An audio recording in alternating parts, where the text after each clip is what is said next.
Hey po, everyone, and I'm Ram to start the presentation of Group 1 po. And to begin, dito, lahat naman from Group 1 and I think up to Group 4 will tackle about the Chapter 9, which is about the 8086, 8088 hardware specifications. So, bali yung buong discussion or reporting ng bawat group will tackle or dito lang iikot yung idea tungkol sa 8086 and 8088 hardware specifications. And bago simulan yung topic sa amin is let's start first with the introduction. And of course, the overview na yung chapter na to is will be focusing on the 8086 and 8088 microprocessors, especially yung kanilang pin function and hardware connection. Tapos, na ini-introduce din ito ang key concept na needed to interface these microprocessors with memory and I/O devices. Bali, ito pa yung introduction ng overall chapter, hindi lang isa part ng group 1 namin. And then dito, yung topics covered nga is sa topic namin, we'll be discussing yung group 1, the pin function, the understanding the role of each pin. Bali yun yung 9-1. And then yung mga kasunod na groups will tackle about clock generation, bus buffering and latching, timing and wait states, minimum versus maximum mode operation. Next is yung just another brief introduction is why do we start with the 8086, 8088? Simply because they are simpler microprocessors, making them easier to understand. And also, they share foundational concepts with modern CPUs like Pentium 4 or Core 2. And dito naman, yung kanilang importance that knowing pin functions and timing is essential before connecting the microprocessors to any external device. So it said also that this knowledge lays the groundwork for advanced interfacing techniques discussed later in this chapter ng mga ibang grupo pa. So yun, dito naman tayo sa objectives. The first is describe the function of which 8086 and 8088 pin. Second is understand the microprocessor's DC characteristic and indicate its fan out to common logic families. Third is use the clock generator chip E284A to provide the clock for the microprocessor. And is connect buffers and latches to the buses. Yung panglima is interpret the timing diagrams. Six is describe which states and connect the circuitry required to cause various numbers of weights. And then yung kasunod is explain the difference between minimum and maximum mode operation. Okay dito na. Bali, ito na yung sa simula nung sa part namin, which is abot nga sinabi ko kanina, yung sa pin outs and the pin functions nung 886 and 888. Bali ngayon, hindi ko po na pinakita yung figure, just the brief paliwanag lang about what would you expect sa aming reporting. So, written in the book, it said that in this section, we will explain the function and let's just say in certain instances the multiple function of each of the microprocessor pins. In addition, we discuss the DC characteristics to provide a basis for understanding then the later sections on buffering and of course the latching. Kumaga sinasabi nito na ang mga idea namin will help you na ma-continue yung lesson or the later section which is about nga din sa mga like idea ng buffering and latching. So, ano ba yung purpose nito? As of course, is to explain the pin of both the said microprocessor. Kasunod is describe how some pins serve multiple function depending on the mode, even if it is minimum or the maximum. And it introduces the DC characteristics of the microprocessor, important for safe and proper hardware interfacing. Kasunod naman is why this matters nga ba? And of course, yung katulad na nasabi ko kanina is understanding The pin function is crucial for connecting external memory, input devices, and other components. It will help us to design system with correct signal and flow timing. It also set us the foundation for later topics like bus buffering and latching. Lahat naman nasabi ko kanina, just the brief paalala lang na kung bakit ito mahalaga natin na mahalaman. And of course, ito na is yung the pin out. So from the figure 9 to 1 kung saan makikita natin mamaya na it illustrates the pinouts of the 8086 and the 8088 microprocessors. As a close comparison, it reveals that there is virtually no difference between these two microprocessors. Both are packaged in 40-pin dual-line package DIPs. So, sinasabi dito sa part na to is yung basic similarities nila. It said that both are 40-pin dual inline packages at also they share very similar pin configuration na kumbaga sa unang tingin is malilito tayo or let's say hindi pala malilito, we'll realize na parang tulad lang naman sila. But kasunod ng slide, we'll see. Tapos making them easy to compare and understand together. But written in the book again is, as mentioned in chapter 1, the 8086 is a 16-bit microprocessor with 16-bit data bus, and the 8088 is a 16-bit microprocessor with an 8-bit data bus. As the pinout showed, the 8086 has pin connections AD0 to AD15, and the 8088 has pin connections AD0, AD7. Data bus with therefore the only major difference between these microprocessors. This allows the 8086 to transfer 16-bit data more efficiently. So in this part, sinasabi dito yung ano naman nila, key difference na kung saan with the idea about sa data bus width. Na sinasabi dito ng 8086, yung ito lang yung ano, yung summarization ng kaninang binasa ko. Na 8086 transfers 16 bits at a time, faster for larger data, and then ang 8088 naman is transfers only 8 bits, which naman reduces speed but simplifies external hardware. Next is, again, there is however a minor difference in one of the control signals. The 8086 has an MIO pin and the 8088 has an IOM pin. The only other hardware difference appears in the pin 34 of both integrated circuits. On the 8088, it is an SSO pin, whereas on the 8086, it is a BHE I7 pin. Dito naman is yung minor control signal differences lang na 8086 uses an MIO pin and then the 8088 uses an this pin, and it is slightly renamed but functionally similar. And then isa pa is sa pin 34 difference naman na kung saan ng 8086 is BHE S7 status signal, and on the other hand is 8088 is SSO status signal used in minimum mode. So the later part is my group mates will discuss more deeply on more meaning behind the said topic, and kasunod nga it is yung power supply requirements. So, tataka naman po sir natin yung power supply requirements. So, meron tayong dalawang microprocessor which is 8086 and 8088 microprocessors. So, meron tayong voltage requirements, and both parehas sila is nagre-require ng 5 pataas na voltage supply, and then meron silang 10% na tolerance. Sa consumption naman ng 8086 ay need ng 316 milliampere while ang 8088 is 340 milliampere. Sa operating temperature range naman, ang standard version is kailangan na around siya ng 32 Fahrenheit to 180 Fahrenheit.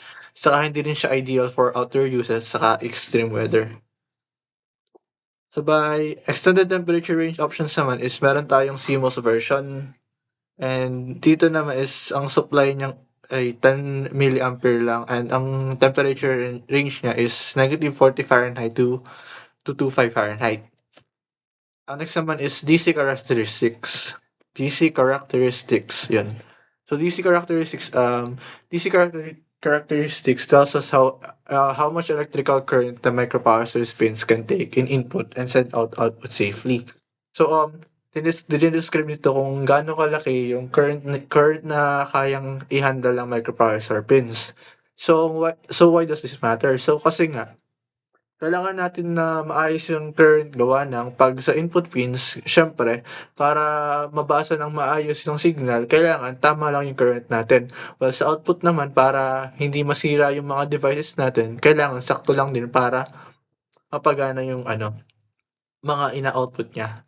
So it is important because it helps us choose the right parts to connect to the microprocessor, prevents damaging the chip by sending too much current, makes sure the system works reliably without problems.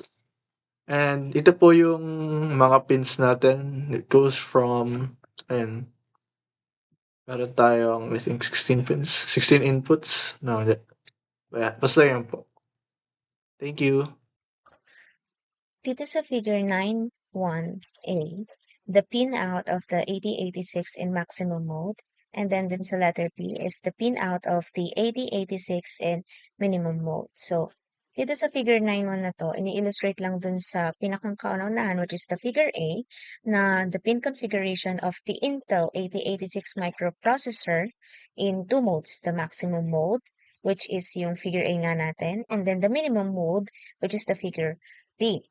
So, dito sa figure A, which is the maximum mode na ginagamitan na used when the 8086 is in a system with multiple processors, the control signals are provided externally by a pulse control like 8288. Key pins like S0, S0, S1, S2 are used to indicate the status ng operation, while yung RQGT0 and RQGT1 ay ginagamit naman for bus or request and grants.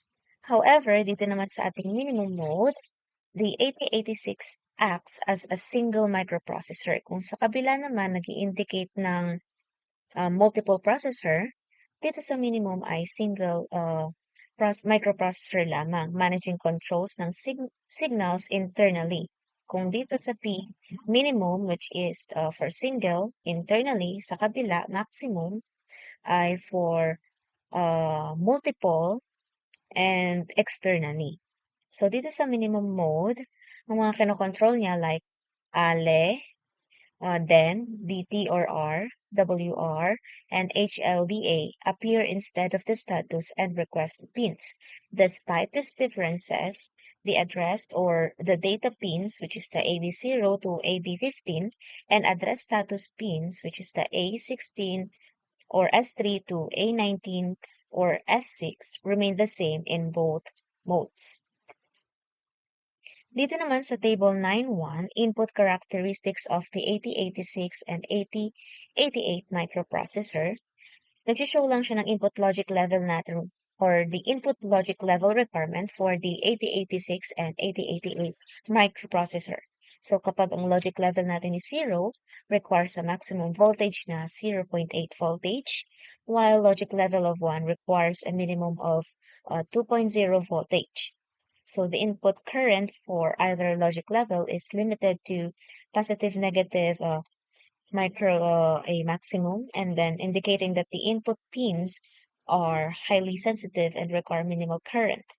And itong mga characteristics na to ay consistent na mayroong MOSFET gate inputs which are known for their high impedance and low power consumption, allowing easy interfacing with standard TTL and CMOS logic families. Dito naman sa ating input characteristics, sinasabi dito na these microprocessors are compatible with all the standard logic components available today. So yung kanina, yung table 9.1, dinidepict lang nito yung input voltage levels and yung input current requirements for any input pin on other microprocessor. So the input current levels are very small because the inputs are the gate connections of MOSFETs and represent only leakage currents. So, ina-emphasize lang naman niya dito is yung compatibility niya with the standard logic families. Since yung input pins ay nagbe-behave na parang kagaya ng MOSFET gates and they draw minimal current and hindi sila nagkakaroon ng significant load na nagdadrive ng ating pinakang circuit. So, yung low current draw ensures efficient and reliable signal detection even sa multiple signals na pinaprocess simultaneously. And this compatibility allows the 8086 or the 8088 microprocessors to be easily integrated into digital systems na hindi na kinakailangan ng special driving circuitry, making them ideal for various embedded and controlled applications. However, ang ating output characteristics, so meron tong 3 bullets. So the first bullet is about Table 9.2 na nag-illustrate ang output characteristics of all the output pins of these microprocessors. The logic 1 voltage level of the 8088 is compatible with that of most standard logic families, but the logic 0 level is not. Standard logic circuits have a maximum logic 0 voltage of 0.4 voltage, and the 8086 or 8088 has a maximum of 0.45 voltage. Thus, there is a difference of 0.05 votes. So, dito sa ating table 9.2 ay makikita natin to dun sa mga next slides na i-discuss din ng aking mga kapatid. So, at the same lang din siya din sa pinakang table 9.3, which is i-discuss din nung magiging kasunod na reporter. So, ang pinakang main point lang naman ng ating output characteristics ay how the processors interact with external circuits. So, ang ating output logic levels ay compatible with the standard ng TTL logic families. And ang small difference exists between the logic 0 levels of standard logics, which is yung kanina nga, yung 0.4 voltage, and yung ating 8086 or 8088, which is the 0.45 voltage, na mayroong slightly reduces with the noise immunity from 400 millivolts to 350 millivolts. So, itong reduction na to ay nagkakos ng timing problem sa system with long wires or many connected loads. Therefore, it is recommended to limit the number of devices connected to a single output pin to 10 loads. And if this limit exceeded, a buffer should be used to prevent signal degradation and ensure reliable operation. So, in Table 9.2 and Table 9.3 will be further discussed by the next reporter. Napunta na tayo sa pin connections AD sub 7 and AD sub 0. So, pag sinabing AD sa AD7 na yan yung tinatawag na address data or multiplex data. Binibitbit niya yung mga address ng memory location at yung laman ng data na kailangan i-transfer between sa microprocessor at iba pang components like yung memory or yung mga peripherals natin like yung mga keyboard, mouse, camera, etc. So, yung ALE naman yan or yung address latch enable, isa siyang pin output kung saan kinokontrol niya yung signal para matulungan ni dumultiplex ang mga address and data buses.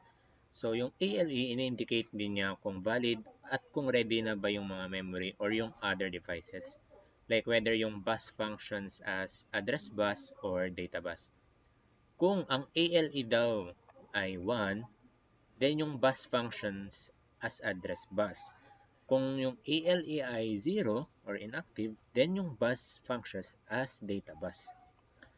Ngayon, pag-usapan naman natin yung table na ito. Ito yung recommended fan-out para sa 8086 or 8088 na microprocessor.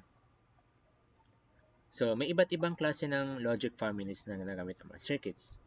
Yung mga nakalista dito ay yung TTL or yung transistor-transistor logic na tinatawag or CMOS or yung complementary metal oxide semiconductor. Tapos yung NMOS or N-type metal oxide semiconductor.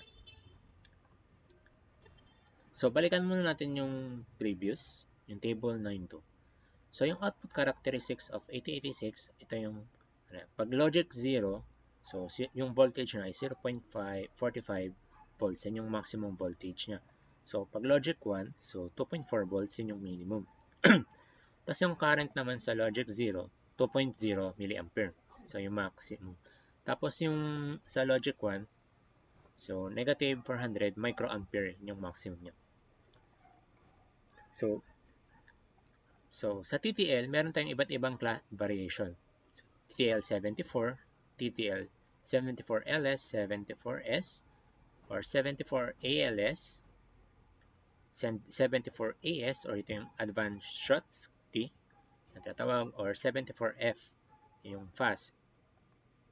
So, basically, bawat version ng TTL may improvement sa speed, power consumption, at compatibility. For example, yung 74LS, ito, mas low power siya kumpara sa regular na TTL. Napunta tayo sa sink current at source current. So, yung sink current, ito yung amount ng current na kaya i-pull in ng output pin kapag naka-low or 0 volts yung signal. Para siya yung current na papasok sa device. So, yung source current, ito naman yung current na pinapalabas ng output pin kapag naka-high or 1 volt yung signal. So, kung papansin nyo, yung regular na TTL, yung 74, mas malaki yung sink current niya, kaya niyang mag-sync ng negative 1.6 mA pero maliit ang source current. So, which is 40 microampere lang. Meaning, mas magaling siya mag-pull out down kaysa sa pag-push up ng signal.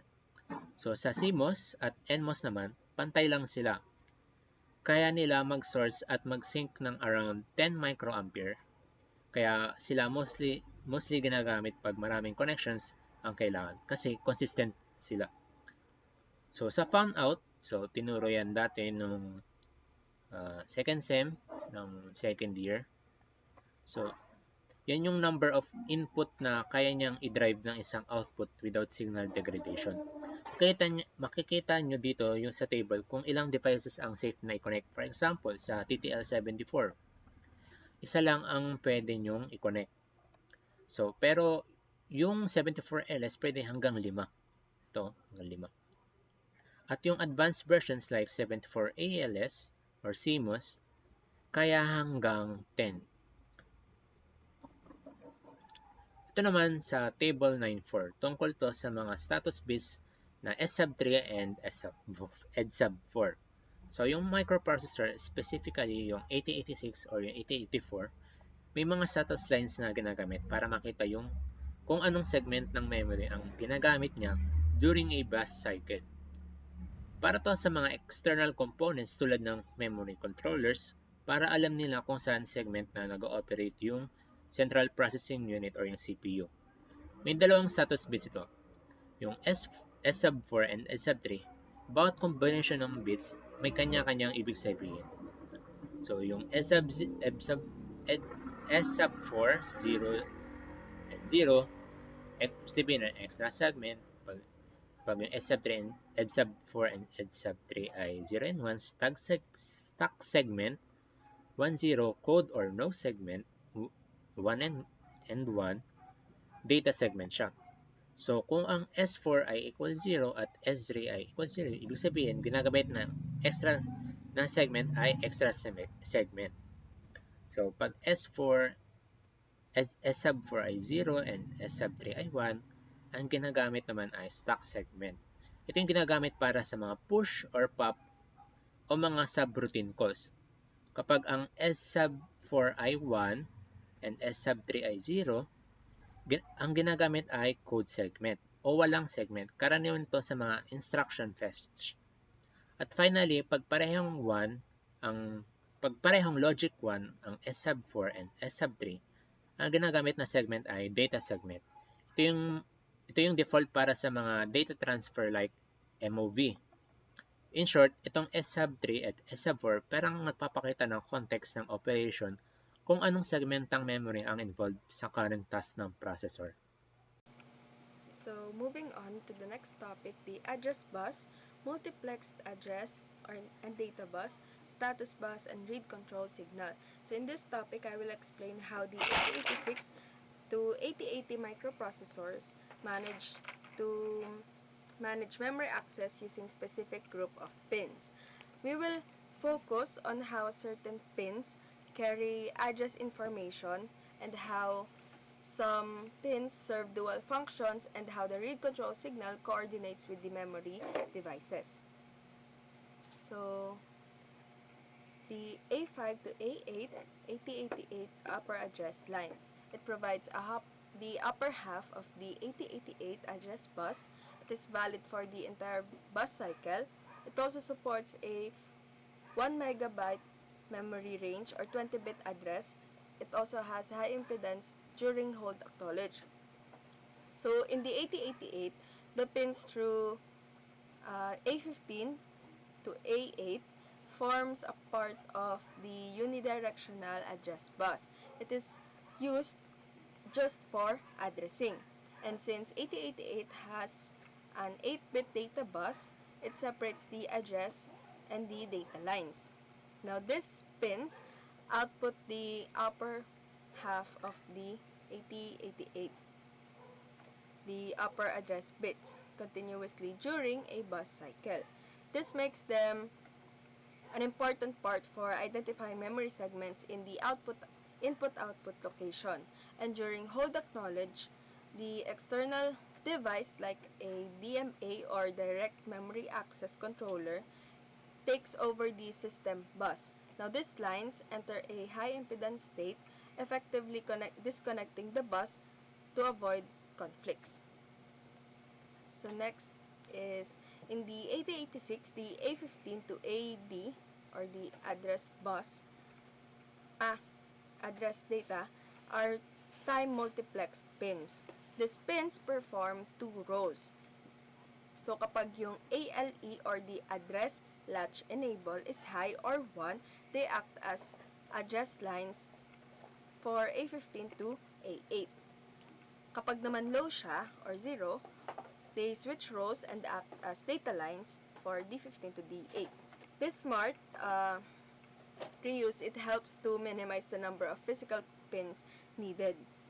And like with the A15 to A8, these pins go tri-state or high impedance during hold acknowledge to avoid interference with other devices that take over the bus.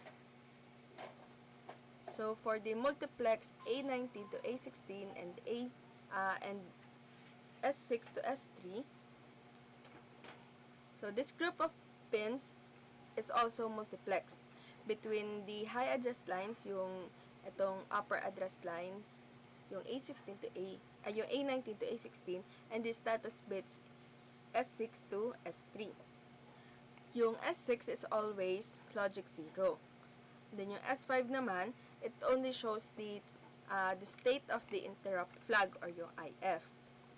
Now the S4 and S3 indicate the which segment register, the code segment, data segment, stack segment, and extra segment is currently being used.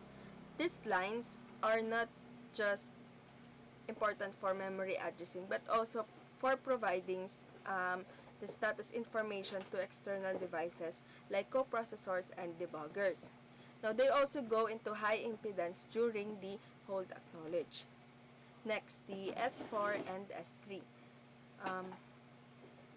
This is the memory bank extension. S4 and S3 can be decoded as A21 and A20. It enables addressing for 4 1 megabyte memory banks, and it is also used in advanced memory systems. So, in some extended memory schemes, the S4 and S3 can be reinterpreted as or using an external decoding logic to act like A21 and A20.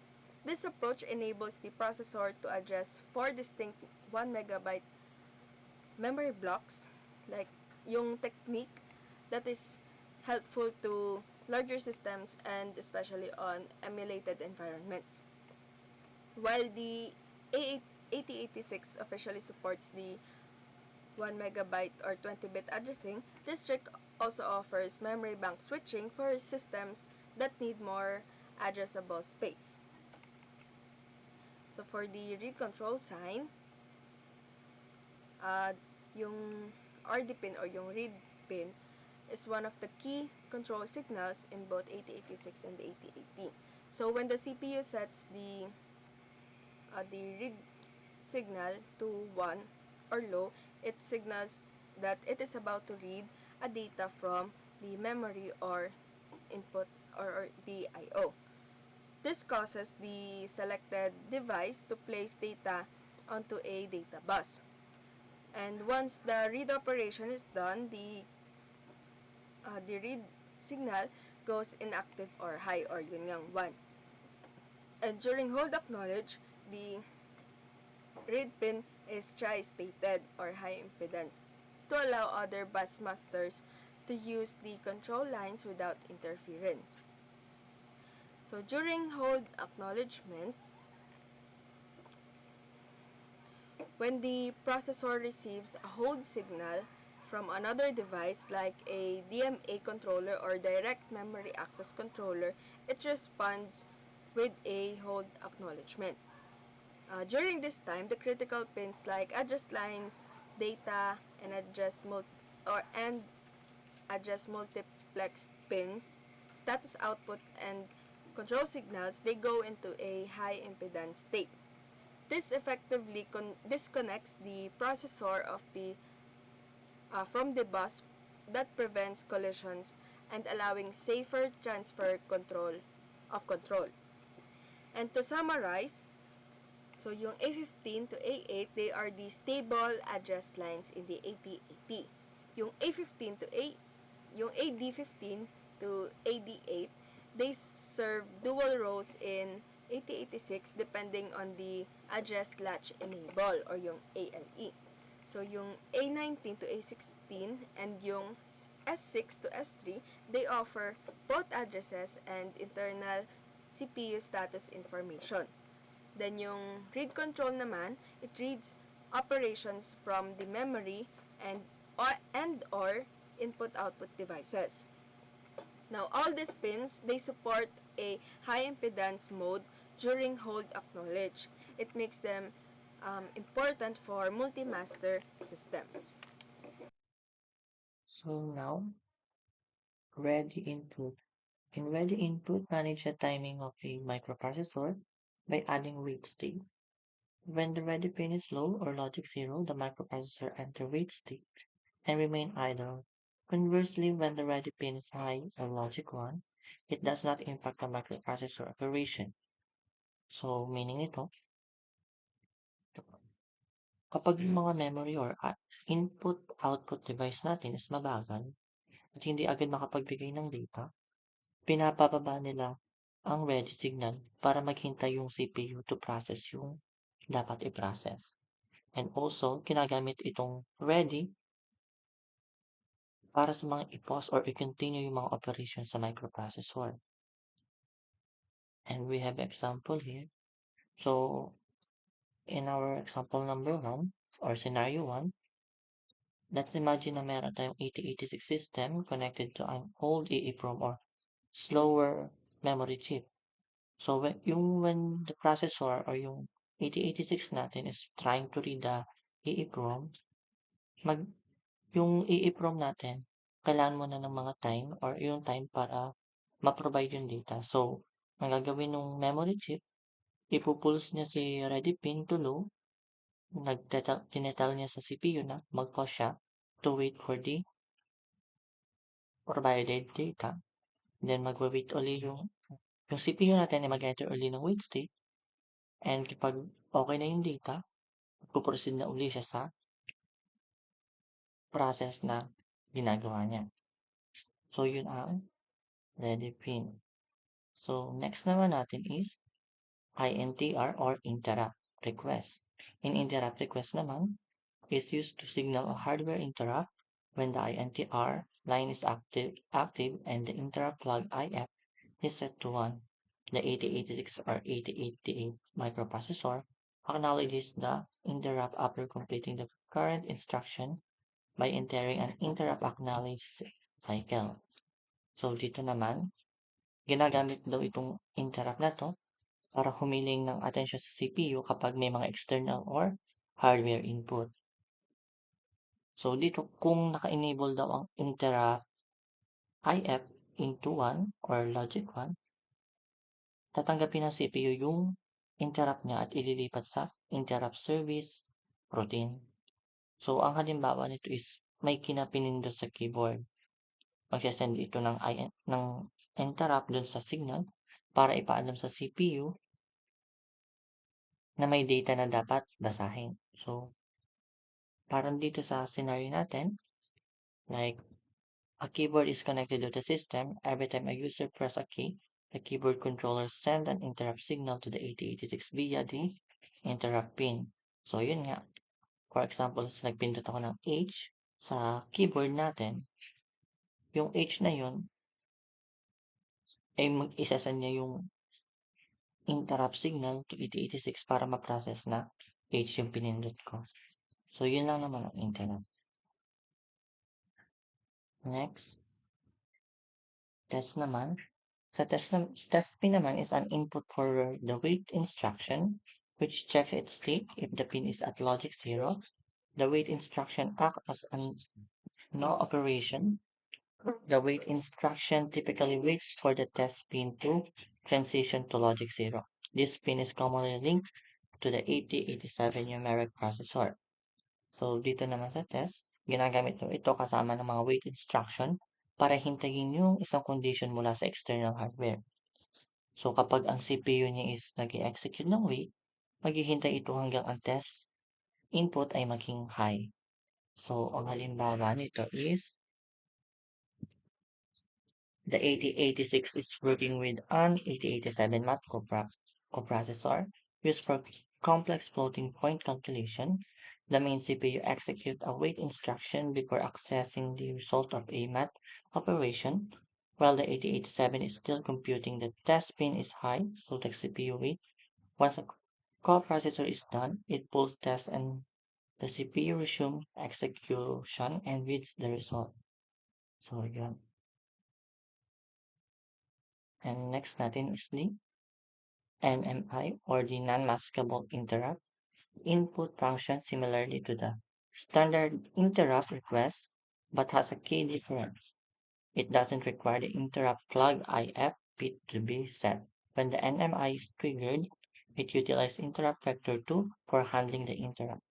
So dito naman, ginagamit daw ito kasama ng tulad ng interrupt, pero ito ay hindi pwedeng i-disable ng program. So, yun yung pinaka-purpose ng NMI natin. Laging tatanggapin ng CPU yung NMI natin kahit naka-disable ang ibang interrupt. In this example scenario, the system includes a power failure detection circuit. A power start to drop orders an unstable voltage. The circuit immediately sends a signal through the NMI pin. The CPU stop whatever it's doing and jump to an emergency routine that, for example, save critical data to backup memory before the power shuts off because it's non-maskable. This interrupt will be handled even if normal interrupts are disabled. So, yun lang po. Thank you. Next naman po is reset. When this pin is held high for at least 4 clock cycles, the microprocessor resets itself. After resetting, the 8086 or 8088 starts running instructions from memory location FFFF0H and turns off interrupts by clearing the IF flag. So dito po, kapag naka-high yung pin ng saglit, magre-reset yung microprocessor. Tapos mag-i-start siya sa FFFF0H, tapos di muna siya tatanggap ng interrupts. So next one is the CLK. So in CLK, this pin gives the timing signals to the microprocessor. The clock must stay high for 1/3 and low for 2/3 of each cycle to keep the 8086 or 8088 running correctly. So itong pin na to yung nagbibigay ng timing signal sa microprocessor. And kailangan yung clock signal is naka 1/3 ng time, naka high, tapos 2/3 naka low para maayos tumakbo yung 8086 or 8088. Next naman po is yung BCC. This power supply's input provides a positive 5 volts or positive negative 10% signal to the microprocessor. So, itong power pin, siya yung nagsusupply ng 5 volts kay microprocessor. And okay lang kahit medyo mas mataas o mas mababa and mga plus or minus 10% basta nasa range ng 4.5 at 5.5 para smooth pa rin yung takbo. So next is GND. This is the return part for the power supply. The 8086 or 8088 have two GND pins and both must be connected to the ground to work properly. So ito yung balik na daan ng power supply, and ang 8086 or 8088 may dalawang GND pins at kailangang pareho silang nakakonect sa ground para gumana ng maayos. Dito sa slide na to, makikita natin na ang MNMX pin, kung saan ang ibig sabihin nito ay ang minimum maximum mode selector. Dito, ang pin na nagsasabi kung minimum ba or maximum mode ang gamit ng system. Para sa minimum mode, diretso natin itong kinokonekta sa 5 volts. Ngunit, tandaan natin na bawal daanin sa pull-up resistor at kailangan direkta. Kung hindi, hindi gagana ng maayos ang microprocessor. Sa susunod naman na slide, makikita natin ang BHE S7, kung saan ang ibig sabihin ng BHE ay Bus High Enable. Dito naman, ang ibig sabihin ay ito ang nag-activate ng upper half ng data bus o yung D15 hanggang D8 tuwing nagbabasa o nagsusulat ng data. Laging naka-logic 1 ang S7 sa minimum mode, kaya usually hindi na natin to papansinin. Dito sa next slide, makikita naman natin ang IOM pin o MIO pin para sa 8086. Ang trabaho nito ay sabihin kung ang address na tinutukoy ay memory address o IO address, which is the input-output address. Kapag high ito, memory ang gamit. Kapag naman low, input-output device naman. Ito rin ay high impedance tuwing may hold acknowledge, kaya hindi ito basta-basta nagbabago. Next slide ay ang WR o ang write line. Dito ay isang signal na nagsasabi na may data tayong isinusulat. Pwedeng sa memory o sa I/O. Kapag ito ay nasa logic 0, ibig sabihin aktibong nagsusulat. Kapag naman naka-hold ang processor, naka-high impedance ang write line o ang WR. Parang hindi gumagana pansamantala. So, dito naman tayo sa isa pa nating slide kung saan ito naman ang minimum mode pins o ang MNMX setup. Para gumana ang 8086 o 8088 sa minimum mode, kailangan nating i-connecta ang MNMX pin direkta sa 5 volts. Uulitin ko, direkta. Hindi dadaan sa pull-up resistor. Kapag ginamitan ng pull-up, may chance na hindi gagana ng tama ang buong microprocessor. Kaya, mag-iingat tayo sa wiring. So, recap lang. Dito, ang MNMX, yun yung nagsaselect ng operating mode. Then, yung BHE S7, yun yung nagkocontrol ng upper data bus na D15 at D8. Yung IOM naman ay nag-identify ng memory or nag-access ng I/O. And lastly, yung WR ay nagtitrigger ng data writing.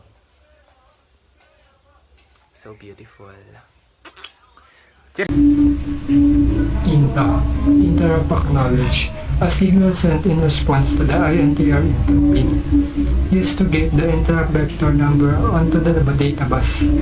Active low signal during an interrupt request. Ang INTA, ito ay isang signal na isinasend ng processor bilang response sa interrupt request mula sa INTR pin. Ginagamit ito sa pagpapadala ng interrupt vector number sa data bus. Isa itong active low signal, ibig sabihin ay active kapag mababa ang signal.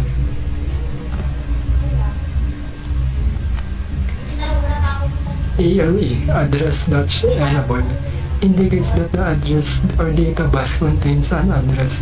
Can be a memory or input or output address. Helps latch the address during a hold acknowledge. Ito ay isang control signal na nagsasabi kung kailan may valid na address sa address or data bus. Tumutulong ito sa mga external latch na kunin at i-hold ang address.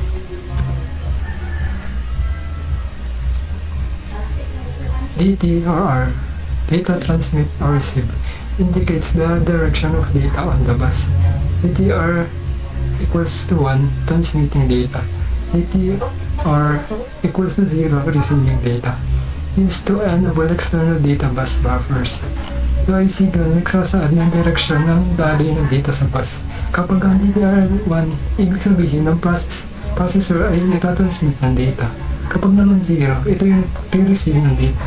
Ginagamit ito upang i-active yung mga external data bus buffer na tumutulong sa paglipat ng data sa system. Then, data enable. Enables external data bus drivers. Ito ay ginagamit para paganahin ng external data bus driver. Hold indicates a request for direct memory access, or DMA. If active, the processor releases a control of the address or data bus. Ito ay nagpapahiwatig na request para sa direct memory access. Kapag active ito, binibigay ng processor ang control sa address at data bus para makagamit ng memory ang ibang device na direkta nang hindi tamadaan sa processor. HLDA, Hold Acknowledge, indicates the processor has acknowledged the hold request. The processor has released the bus to another bus master. Ito ay nagsasaad na hindi kilala na ng processor ang hold request.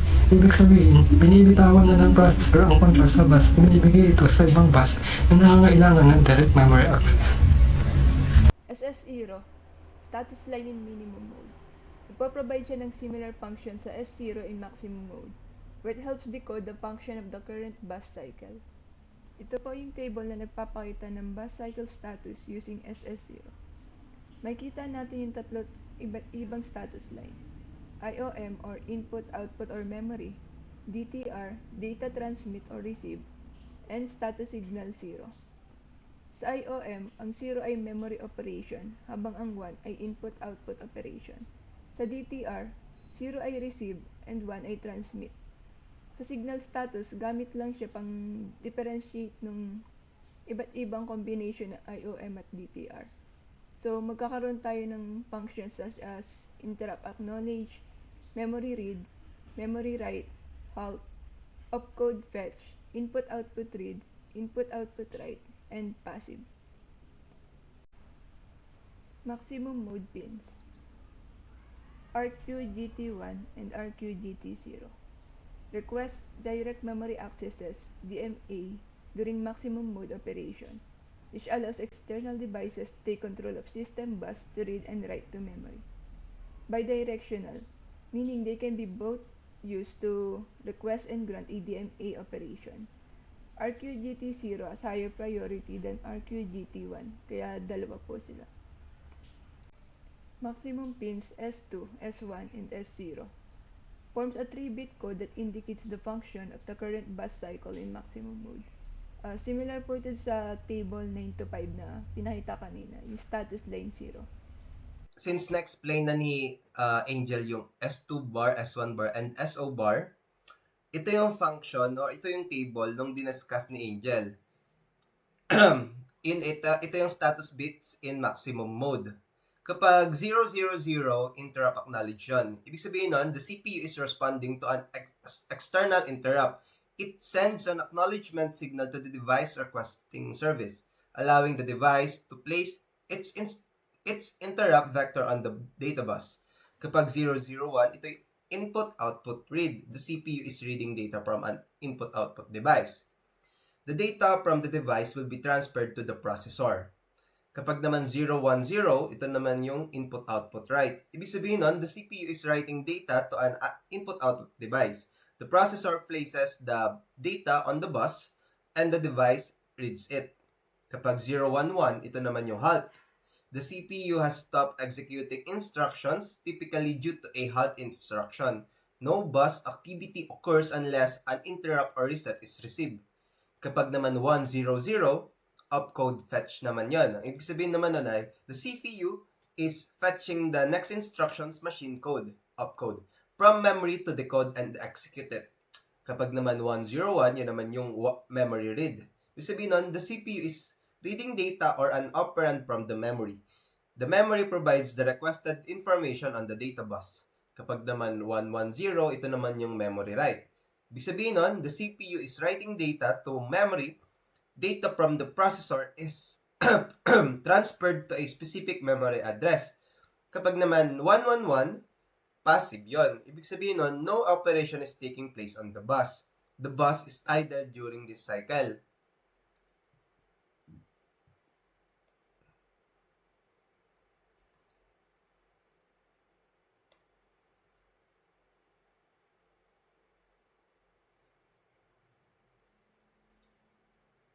Kapag naman QS sub 1 and QS sub 0, ito naman yung tinatawag din or also known as Q status bits. These bits provide information about the status of the internal instruction queue, whether its queue is idle, first byte of opcode, queue is empty, and subsequent byte of opcode. Kapag 00, ito yung queue is idle. No instructions is being fetched. The queue is not being used at this moment, possibly due to a stall or wait state. Kapag 01, ito naman yung first byte of opcode. The processor is currently fetching the first byte of a new instruction. This indicates that the start of an instruction fetch cycle. Kapag 10, ito naman yung queue is empty. The instruction queue has no pre-fetch instructions. This can cause delays as the CPU waits to fetch new instructions. Kapag naman 11, ito naman yung subsequent byte of opcode. The queue is receiving the second or next bytes of a multi-byte instructions. This helps the processor to prepare instructions ahead of time for smooth execution. Ito yung last. Ito naman yung tinatawag natin na lock signal. This pin is used to lock peripherals of the system bus during certain instructions. It becomes active when we use the lock prefix before an instruction. This ensures that no other bus master can take control of the system until the instruction is done executing. This is crucial for protecting shared data in multiprocessor environments or in BMA operations. That is all for our report. We are Group 1. Thank you.